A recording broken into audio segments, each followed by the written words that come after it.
মানুষজন স্বাধীনভাবে কথা বলার সামনে নতুন করণীয় যে বাংলাদেশ হতে দিতে পারি না। কোন শত শত ছাত্র জনতা মারা গেছে, সকলকে বিনয় এবং ভাবছিলাম যে আমাদের কাছে আবার ফিরে আসবে। সামনে আমাদের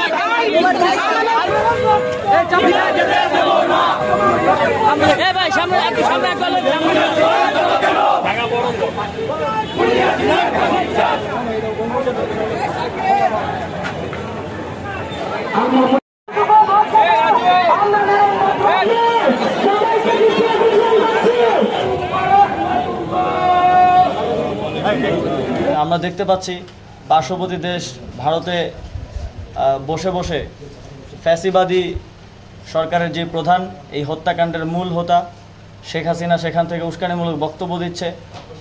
আজকে বাংলাদেশে একটি উস্কানিমূলক পরিবেশ সৃষ্টির চেষ্টা করা হয়েছিল, কিন্তু জনগণ স্বতঃস্ফূর্তভাবে তা রুখে দিয়েছে। আমরা স্পষ্টভাবে বলতে চাই, দেশকে অস্থিতিশীল করার যে কোনো চেষ্টা যদি পরাজিত শক্তি করে, বাংলাদেশের জনগণই তা রুখে দিবে। বাংলাদেশের জনগণ যে স্বাধীনতা অর্জন করেছে সেটি রক্ষা করার দায়িত্ব তারাই নেবে। আমাদের কোটা সংস্কার আন্দোলন এবং সবশেষে স্বৈরাচার পতনের আন্দোলন, স্বৈরাচারের পতন হয়েছে, ফ্যাসিস্ট সরকারের পতন হয়েছে, সেই জায়গা থেকে আসলে এখন আমাদের দেশ গড়ার পালা। এই দেশ গড়ার জন্য আসলে আমাদের সকলের সহযোগিতা লাগবে। আমরা যত দ্রুত এই অস্থিতিশীল পরিবেশটি থেকে বেরিয়ে একটি স্থিতিশীল পরিবেশের দিকে যাব, আমাদের দেশের অর্থনৈতিক অবস্থা আসলে তেমন একটা ভালো নেই।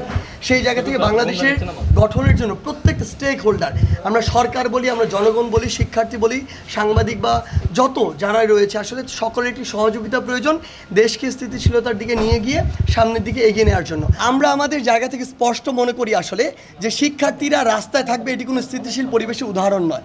একইভাবে পুলিশ তাদের দায়িত্ব পালন করবে না, এটিও স্থিতিশীল পরিবেশের উদাহরণ নয়। তাই আমার জায়গা থেকে বিশেষভাবে তাদেরকে অনুরোধ করছি রবিবার থেকে তাদের ক্লাসে ফিরে যাওয়ার জন্য, এবং সেখানে যদি আইনশৃঙ্খলা রক্ষাকারী বাহিনীর ভাই বোনরা আসে তাদেরকে স্বাগত জানিয়ে তাদের দায়িত্বটি বুঝিয়ে দেওয়ার।